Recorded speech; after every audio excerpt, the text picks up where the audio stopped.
Varicose veins కి సరైన చికిత్స కోసం సంప్రదించండి ఎవిస్ హాస్పిటల్. భక్తిస్త్వయి స్థిరతరా భగవన్ యది స్యాత్ దైవేన నః ఫలిత దివ్య కిశోరవేషే ముక్తి స్వయం ముకులితాంజలి సేవతే స్మాన్ ధర్మార్థ కామగతయ సమయ ప్రతీక్షా. భగవంతుని యందు బుద్ధి నిలవటం ఎంత కష్టం అండి. ఏదైనా ఒక విషయం మీద బుద్ధి నిలవటమే బహు కష్టం. అయితే ఈ కృష్ణగాథలు వింటుంటే బుద్ధి నిలబడుతుందట. ఎట్లా నిలబడుతుందో చూద్దాం. అయితే ఈ కంసుడి దగ్గరికి వచ్చినటువంటి నారదుడు దేవలోకానికి వెళ్ళిపోయి ఇప్పుడు కృష్ణుడి దగ్గరికి బయలుదేరాడు. అక్రూరుడు కృష్ణుడి దగ్గరికి బయలుదేరాడు, రేపల్లెకి బయలుదేరాడు పిల్లల్ని వెంట పెట్టుకుని రావడం కోసం. అయితే నారదుడు కూడా వచ్చాడు. వచ్చి స్వామిని నారదుడు కృష్ణుడిని ప్రార్థిస్తూ చెప్పిన మాటల్ని పోతన గారు బహు చక్కగా చెప్పారండి. పద్యం చెప్పటం లేదు, అర్థమే చెప్తాను చూడండి. ప్రపంచమంతా ఉన్న శక్తివి తండ్రి, నువ్వు సర్వ నియామకుడివి. అంటే నువ్వు ఎవడేం చెయ్యాలి అనేది నియమించేది సాక్షాత్ భగవంతుడే. మనం చేసేదంతా మన సొంతం కాదట. కట్టెలలో అగ్ని ఉన్నట్టుగానే ఒక కట్టె ఉంది, ఆ కట్టెలో నిప్పు ఉంది అని చెప్తారు. నిప్పు ఎట్లా ఉంటుందండి? పచ్చి కట్టెలో నిప్పు ఉందంటే ఉంది, కనపడదు మనకది. దానికి నిప్పు అంటించినప్పుడు అందులో ఉన్న అగ్ని బయటపడుతుంది. అదేవిధంగా సమస్త ప్రాణులలోనూ ప్రవేశించి ఎలాంటి వికారాలకు లోను కాకుండా ఏకరూపుడువై విలసిల్లుతున్నావు. ఆత్మజ్యోతి రూపంలో భగవంతుడు ప్రతి శరీరంలోనూ, ప్రతి మానవుడు, ప్రతి జీవి రూపంలోనూ ఉంటాడు. అతని ఏ వికారానికి లోను కాడు. ఆత్మసాక్షిగా ఉండి లోపల మన వెనక లోపల వెలుగుతూ ఉంటాడు, మనతో ఉంటాడు భగవంతుడు. మన ప్రతి వాళ్ళతోటి ఆ భగవంతుడు మన నుంచి వెళ్ళిపోయినప్పుడే మనం ఈ పాంచభౌతిక శరీరాన్ని విడిచిపెట్టేస్తాం. మనం చెప్పుకుంటున్నది మనము కాదు, భగవంతుడే. అయితే హృదయ కుహరమందు గూఢంగా ఉన్నావు. జీవులు నచ్చే క్రియాకలాపాలకి కేవలము సాక్షిభూతుడుగా ఉన్నావు. నీవు సర్వస్వతంత్రుడవు. నీకు అధీనమైన మాయాశక్తి చేత సత్వరజస్తమో గుణాలని కల్పిస్తున్నావు. భగవంతుడి యొక్క అధీనంలోనే ఉంటుంది మాయ. దాన్నే మనం విష్ణుమాయ అని చెప్పుకుంటాం.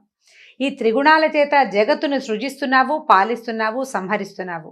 రాజుల ఆకారాలు ధరించి ఉన్న రాక్షసులను నిర్మూలించి ఈ భూమండలాన్ని కాపాడడం కోసం అవతరించావు స్వామి నువ్వు అని చెప్తూ ఏమంటున్నాడంటే, ఇంతకుముందు నువ్వు ఎందరినో సంహరించావు.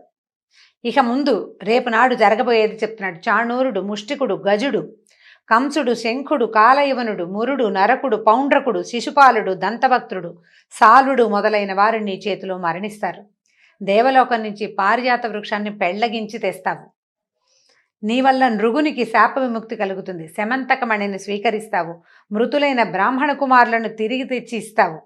అర్జునుడికి సారథివై అక్షౌహిణుల సైన్యాన్ని సంహరిస్తావు తండ్రి. తర్వాత వర్ధనశీలుడైన పరమేష్టి కూడా, అంటే మనుషులని పుట్టించే పరమేష్టి కూడా నీవు చేసే పనులు లెక్కించలేకపోతాడు. నీ లీలలు అపారమైనవి, అనంతమైనవి. వాటిని లెక్క పెట్టలేము. మనం లెక్కబెట్టి కొన్ని చెప్పుకుంటాం. లెక్కలేనన్ని లీలలు చేస్తాడు లీలామానుష విగ్రహధారి అయిన కృష్ణుడు. నీ వల్లే సత్వరజస్తమో గుణాలు జనించి వృద్ధి పొంది అణగారిపోతాయి. నీ రూపానికి మేరలేదు. నువ్వు సర్వవ్యాపివి, జయశీలుడవు, సహనశీలివి, పరమేశ్వరుడవు, ప్రమాణరహితుడవు, ప్రపంచ నియామకుడు అయినటువంటి నీకు నమస్కరిస్తానంటూ నారదుడు వేనోళ్ల ఈ కృష్ణుడిని పొగిడి సెలవు పుచ్చుకున్నాడట. ఆ తర్వాత ఒక రోజట గోపబాలుడు కృష్ణుడితో కలిసి అడవికి వెళ్ళాట. చూడండి, ఇప్పుడు ఇవన్నీ మాట్లాడాడు బోళ్ళంత వివరంగా. ఈయన దేవదేవుడు అవతారం ఎత్తలేదు, ఇంకా బాలకుడి వేషంలోనే ఉన్నాడు. అంటే తన పాత్రకి న్యాయం చేకూరుస్తూనే ఉన్నాడు అనమాట. పోయి ఒక పర్వతం, ఒక చిన్న కొండ దగ్గర దాగుడు ముత్తలు ఆడుకుంటున్నారట. అందులో కొందరేమో గొర్రెలుగా, కొందరు కాపరులుగా, కొందరు గజ దొంగలుగా ఏర్పడి వాళ్ళల్లో వాళ్ళు కళ్ళు మూసుకుని కళ్ళగంతలాడే ఆట ఆడుకుంటున్నారు. అందులో మయుడనే ఒక రాక్షసుని యొక్క కుమారుడైనటువంటి వ్యోమకాసురుడు అనేవాడు ఒకడొచ్చాడు. మయుడనే రాక్షసుని యొక్క పెద్ద కొడుకు. ఈ వ్యోమకాసురుడు ఏం చేశాడట, ఒక గోపాలక రూపం ధరించి, ఈ అడ్డు లేదు, వాడి దొంగతనానికి అడ్డమే లేదు, అందరూ గోపాలక రూపంలో ఉంటే వాడిని అనుమానిస్తారు. ఏం చేశాడు, ఈ ఆటలో గొర్రెలుగా నటిస్తున్న పిల్లల్ని ఒకళ్ళని తప్ప మిగిలిన వాళ్ళందరినీ ఒక్కొక్కరిని కన్ను గప్పి పర్వత గుహలోకి తీసుకుపోయాడు. అందరినీ పర్వత గుహలో పెడుతున్నాడు. క్రమంగా గోపాలకులు కుమారులు చిన్నపిల్లలందరినీ ఆ గుహలోకి తీసుకెళ్ళిపోయి పెద్ద బండతోటి వాకిలి మూసేసి మళ్ళీ వచ్చి ఆటలో చేరాడు. గొర్రెలుగా నటిస్తున్న వాళ్ళందరినీ ఎక్కడో దాచారనమాట. గోపాలకులు ఇప్పుడు గొర్రెల తాలూకు కాపర్లుగా ఉన్నవాళ్ళు వెతుక్కుంటూ ఉంటారు. ఇక దాచిన వాళ్ళు ఎవరు? గజ దొంగలుగా ఉన్నవాళ్ళు. కొత్తగా వచ్చిన రాక్షసుడు ఏం చేశాడు? ఆ గజ దొంగ వేషం వేసి పిల్లలందరినీ తీసుకెళ్లి దాచిపెట్టేశాడు కొండ గుహలో. సర్వజ్ఞుడు, గర్వాంధులైన ధనుజుల్ని దునుమాడేవాడైనటువంటి కృష్ణుడు నవ్వుతూ చెప్పాడు, ఓ రాక్షస, నీ గుట్టు బయలుపడింది. నువ్వు చాలా గజ దొంగవి, గొల్ల పిల్లలందరినీ కొండలో దాచిపెట్టావు, మిగిలిన వాళ్ళు కూడా పెడుదుగాని రా అని ఏం చేశాడట? సింహం తోడల్ని పట్టుకున్నట్టుగా ఇట్లా ఒడిసి పట్టుకున్నాడట, చంక కింద ఇరికించుకున్నాడనమాట.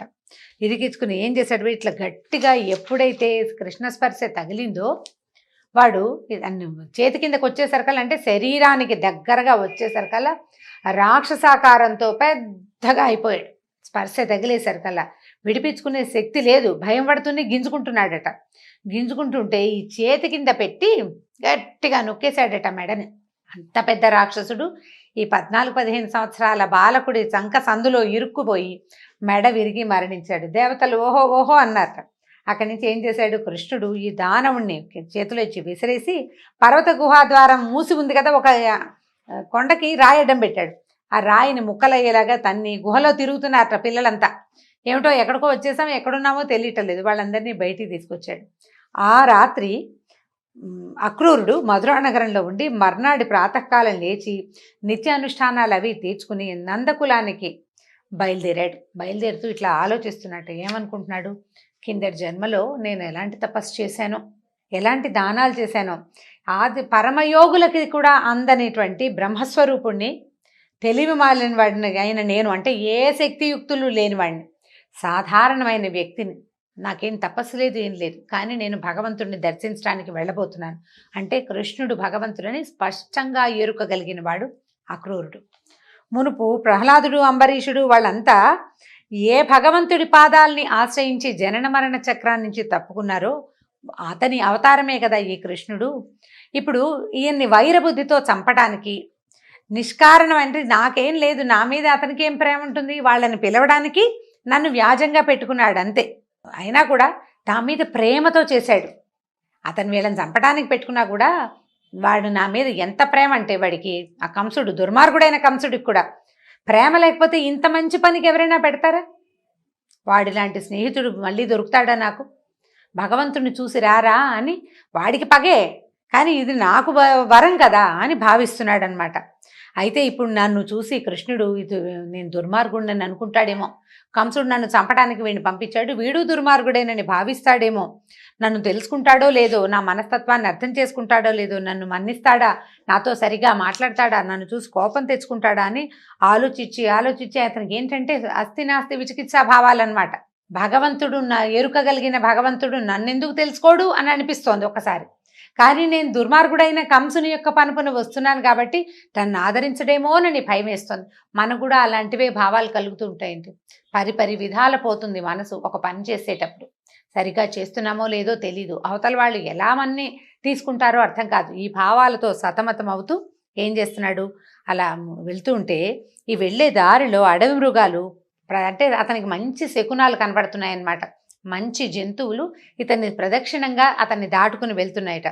ఇంకా ఆలోచిస్తుంటే ఊహిస్తున్నాడనమాట. చక్కటి ముంగురులు, సందమామ లాంటి ముఖం, కంజదళాయితాక్షుడైన భగవంతుణ్ణి నేను చూడబోతున్నాను అని చెప్పి ఊహించుకుంటున్నాడు. ఆయన రూపం ఎట్లా ఉంటుంది, కృష్ణుడి రూపాన్ని, అతని నవ్వు ముఖాన్ని ఊహించుకుంటూ నాకు అన్ని శకునాలు మంచివి జరుగుతున్నాయి కాబట్టి బహుశా నన్ను మాధవుడు మన్నిస్తాడేమో అని అనుకుంటూ నేను రాత్రిపూటే వెళ్ళి ఆయన కాళ్ళ మీద పడిపోతాను. అంటే నేను ఎలా దండం పెడతాను, ఎలా హ్యాండిల్ చేస్తాను అన్నీ మనం ఊహిస్తాం. ఏదైనా ప్రోగ్రామ్ చేస్తే ఇలా నుంచోవాలి, ఇలా నడవాలి, ఇలా మాట్లాడాలని ఊహిస్తాం కదా. అట్లాగే అక్రూరుడు నానా రకాల ఊహలు చేస్తున్నాడు అనమాట. ఎన్ని ఊహలో పరిపరి విధాల ఆలోచిస్తూ ఈ రథాన్ని ఎక్కి వేగంగా పరిగెత్తాడు. వెళ్తూ ఉంటే ఎలా ఉందంట అంటే గోకులం, ఇప్పటిదాకా మనం పెద్దగా గోకులం గురించి చెప్పుకోలేదండి. పోతన గారు బ్రహ్మాండంగా రాస్తారు. వెళ్ళి చందనము, మొల్ల, మల్లె, తాడి, మద్ది, గోరంట, మర్రి, మామిడి మొదలైన తరుగులతో నిండినది, వికసించిన ఎర్రతామరలు కలిగినది కనుకనే బాలరామకృష్ణుల్ని సంతసింపజేసేది అయిన బృందావనాన్ని తన ముందు తెలుసుకున్నాడు. అలా వెళ్తూ ఉంటే ఊరొచ్చి ప్రత్యక్షమైందట ఆయనకి. ఊళ్ళోకి వెళ్ళాడని చెప్పటం లేదు కవిగారు, ఆ ఊరు అతనికి కనపడింది. బృందావనంలోకి ప్రవేశించాడు. సాయంకాలం అయ్యేసరికల్లా దూడలు, కోడలు గేదెలు గుంపులు గుంపులుగా వెళ్తూ మేతకెళ్ళి అక్కడక్కడ పచ్చిక మేస్తూ ఎప్పటికీ రాకపోతే వాటి కోసం వెతకడం కోసం వెళ్ళి కొన్ని రావు ఉండిపోతుంటాయి. ఉండిపోతే వాటిని పిలుస్తూ ఉంటారనమాట. అన్నీ వచ్చినాయి, ఇవి రాలేదని, దూడలు ఉండిపోయినాయని, ఓ గేదె ఉండిపోయిందని. వీళ్ళు ఏం చేస్తారు, సాయంకాలం అయ్యేసరికల్లా కేకలు పెట్టి ఒక వెతుకులాడుకుంటారు ముందు. తర్వాత ఒకళ్ళనొకళ్ళు కేస్తారు, హే అక్కడుందా ఎర్రది నల్లది పచ్చది అని గుర్తులు చెప్పుకుంటూ కేకలు పెడుతున్నారు. ఆ కేకలు అరుపులు ఈ ఆవులని వాటిని పిలిచేందుకు ఒక ప్రత్యేకమైన సంకేత భాష ఉంటుంది. ఆ అరుపు తన యజమాని తాలూకు కంఠస్వరాన్ని ఆ పశువు గుర్తిస్తుందన్నమాట. అట్లాంటి కేకల్ని తర్వాత తమకు ఆమె పాలు కారుతూ పరిగెడుతున్న ఆవులు, దూడల కోసం పరిగెడుతున్న ఆవులని జాగరూకులుగా అటు ఇటుగా, అంటే ఈ ఆవుల మందకి అటు ఇటు ఏ జంతువులు రాకుండా కాపలా కాస్తున్నటువంటి గోపాలురిని చూసుకుంటూ ఎంత అందంగా ఉందో ఆ గోపల్లె. గోధుళ్ళు వేళ సాయంకాలం వేళ తిరిగి వస్తుంటే పశువులు అక్కడ రేగే దుమ్ము పరమ పవిత్రమైనదట. ఆ పవిత్రమైన గోధూళి తనని మరింత పవిత్రం చేస్తూ ఉండగా ఈయన బలరామకృష్ణుల భుజదండాలనే ప్రాకారాలతో రక్షింపబడుతున్న రేపల్లెలోకి ప్రవేశించాడు. ఎంత పరమాద్భుతంగా ఉందంటే ఆయన ఆ వెళ్తున్న దారినే చూసే నేను భగవంతుని చేరిపోయానని అత్యుత్సాహంతో గబగబా వెళ్తున్నాడనమాట. ఆవులు, దూడలు, తర్వాత ఎద్దులు, చిన్న చిన్న లేగదూడల చెంగనాలు, తల్లుల దగ్గరికి అవి పరిగెత్తటాలు, అట్లాంటి దృశ్యాలన్నీ గమనించుకుంటూ ఆనందంతో వెళ్ళాడు లోపలికి. అయితే అక్కడ పాదాల ముద్రలు కనపడ్డాయట. పద్మము, అంకుశము మొదలైన శుభలక్షణాలు కలిగిన కృష్ణుని అడుగుల చొప్పు సంతోషంతో అడుగుల ముద్రలు కనపడుతున్నాయట. వాటిని చూసి మేను పొలికించి ఆనంద భాష్పాలతోటి కళ్ళలోంచి నీళ్ళొచ్చేస్తున్నాయన్నమాట. అక్రూరుడు ఉత్కంఠతోటి రథం నుంచి దిగాడు. భగవంతుణ్ణి చూస్తానన్న ఉత్సాహం, చూడబోతున్నానన్న ఆనందం, చూసేస్తున్నానన్న సంతోషం, ఇవన్నీ భక్తులకి ఎంత విపరీతమైన ఉద్వేగాన్ని, ఆనందాన్ని కలిగిస్తాయో ఈ అక్రూరుడు ఈ నందవ్రజాన్ని దర్శించినప్పుడు రాసిన వర్ణన వ్యాసుల వారు పరమాద్భుతంగా రాశారు సంస్కృతంలోను. పోతన గారి వర్ణన అసలు చెప్పనలవగానే సౌందర్యవంతంగా ఉంటుంది. అవకాశం ఉంటే స్వయంగా చదివి తెలుసుకోండి. నేను తేలిగ్గా చెప్పుకుంటూ వెళ్తున్నాను, కానీ చదవాలి దాన్ని. ఒక్కొక్క పదము, ఒక్కొక్క విషయము మనం స్వయంగా చదువుతూ ఉంటేనే ఆ అత్యద్భుతమైన పరమానంద అనుభూతి ఏమిటి అనేది మనకు తెలుస్తుంది. అక్కడి నుంచి లోపలికి వెళ్ళారు. ఆ వెళ్తూ ఉంటే వారికి ఏం కనిపించారంటే, తామర రేకుల వంటి కన్నులు గలవారు, రంగారు మేనులు, చక్కని వస్త్రాలు ధరించిన వాళ్ళు, వెల్లి విరిసే కాంతులు, పచ్చనైనా నల్లనైనా చక్కటి వస్త్రాలు ధరించారు. కృష్ణుడేమో పసుపచ్చటి బట్ట కట్టుకున్నాడట, పంచ కట్టుకున్నాడు. బలరాముడేమో నల్లటి వస్త్రాన్ని కట్టుకుని పూలదండలు వేసుకుని ఎట్లా ఉన్నారంటే మన్మథాకారులుగా ఉన్నటువంటి పాలు పితికే వాడల్లో ఉండి, అంటే ఈ గొల్లపల్లెలో అలా సంతోషంగా తిరుగుతున్నటువంటి బలరామకృష్ణులని స్వయంగా మాంసనేత్రంతో దర్శించాడు అక్రూరుడు. ఇది చూసేసరికి ఆనందం పట్టలేకపోయాడనమాట. అంత సౌందర్యాన్ని అంటే భక్తి వల్ల వచ్చిన భావన వేరు. సాధారణంగా అబ్బాయిలు బాగున్నారనిపిస్తుంది. ఈ కనపడుతున్న అందమైన అబ్బాయే భగవంతుడని, ఆ పక్కనున్న బంగారు రంగుతో వెలిగేవాడే ఆయన యొక్క పాన్ పని తెలుసుకున్న వాడి భావన వేరేగా ఉంటుంది కదా. సాధారణంగా అబ్బో బాగున్నారండి, ఓ పిల్లాడు పచ్చగా ఉన్నాడు, ఓ పిల్లవాడు నల్లగా ఉన్నాడు అంటే సాధారణ భావం. వీడే భగవంతుడు. తన ఎదురుగుండా ఉన్న ఈ 15-16 సంవత్సరాలు కూడా పూర్తిగా లేని పిల్లవాడు ఇతడు సాక్షాత్ హరి అని, పక్కనున్నవాడు సాక్షాత్ ఆదిశేషు అని అర్థమయ్యి తెలుసుకున్న వాడి భావన, వాళ్ళ ఆనందము అపరిమితమైనదన్నమాట. పరమానందంతో శ్రీకృష్ణ పాదాలకి బలరామకృష్ణుల పాదాలకి నమస్కారం చేశాడు. అక్కడి నుంచి ఈయన ఏం చేశాడు, ఈయన చేతులతోటి కృష్ణుడు కౌగిలించుకున్నాడట అక్రూరుని. అనంతం ఇద్దరు దండం పెట్టారు, ఇద్దరికి దండం పెట్టాడు, ఇద్దరు కౌగిలించుకున్నారు. తమ ఇంటికి తీసుకెళ్తే సరే అడిగారు, అడిగి కనుక్కున్నారు. గద్దె మీద కూర్చోబెట్టి కాళ్ళు కడిగారు, మధుపర్కం సమర్పించారు. తర్వాత చక్కగా భోజనం పెట్టారు, తాంబూలం అవి ఇచ్చారు. నందుడు కూడా వచ్చి ఆయన్ని చాలా ఆదరించి ఇలా అడిగాడు. ఏమన్నాడు, ఏమిటయ్యా అక్రూరా, చెల్లెలు వద్దని ఏడుస్తుంటే నీచుడై మేనల్లుళ్ళని చంపిన మీ కంసుడు బతికుండగా, అంటే వాడుండగా దశార్హ వంశపు వాళ్ళైన మీకు భూమి మీద బతుకుందా? మీరు ఎట్లా ఉంటున్నారు అతని దగ్గర? చెల్లెలు ఏడుస్తుంటే ఆమె పిల్లల్ని చంపిన దుర్మార్గుడు రాజు, అతన్ని సేవించేవాళ్ళు మీరు. మీ వంశం వాళ్ళు బతికేందుకు అవకాశం ఉందా నాయన? మిమ్మల్ని మీరు బాగున్నారా అని ఎలా అడగాలి నేను? మీరున్నది ఎట్లాంటి వాడు, దుర్మార్గుడైన వాడి పాలనలో కదా అని అన్నాడు. అనేసరికల్లా అప్పుడు అందరు నిదానంగా ఒకళ్ళ చోట అక్కడ ప్రశ్నించుకున్నారనమాట. మీరు వాళ్ళంతా బాగున్నారా? చుట్టాలు బాగున్నారా? ప్రజలు కులాసాగా ఉన్నారా? మా అని అడిగి కృష్ణుడు అడుగుతున్నాడు, మా మామ కంసుడు నిర్భయంగా ఉన్నాడా? అయితే నన్ను కన్నక పాపానికి పాపం దేవకి వసుదేవులు ఇద్దరు కారాగారంలో క్షేమంగా బతికే ఉన్నారా అని కృష్ణుడు అడిగాడట. నువ్వు ఇక్కడికి వస్తుంటే నువ్వు వస్తున్నావనే సంగతి ఊరంతా తెలుసు. మా అమ్మ నాన్న అంటే దేవకి వసుదేవులు ఏమైనా చెప్పమన్నారా? నా సంగతి తెలియలేదని వాళ్ళు బాధపడుతున్నారు, దుఃఖం పడుతున్నారా? కంసుడి వల్ల వాళ్ళు ఎలాంటి బాధలు పడుతున్నారో నాకు అర్థమయ్యేలాగా చెప్పు. అక్కడ ఏం జరుగుతోంది? తర్వాత నువ్వెందుకు వచ్చావు ఇక్కడికి అని అడిగాడు. అడిగితే అప్పుడు అక్రూరుడు ఏం చెప్పాడంటే, నారదుడు వచ్చి చెప్పిన సంగతులు. నారదుడు వచ్చి ఏం చెప్పాడు? చాలా తేలిగ్గా 4 వాక్యాల్లో నువ్వు చంపబోయిన పిల్ల యశోద కూతురు, దేవకికి పుట్టిన పిల్లవాడు నందవ్రజంలో ఉన్నాడు, వసుదేవుని భార్య అయిన రోహిణి గర్భంలో ఇంకో పిల్లాడు పుట్టాడు, వాళ్ళిద్దరూ అక్కడే ఉన్నారు, నీ మరణం తథ్యమని చెప్పెళ్ళాడు. అది చెప్పాడు.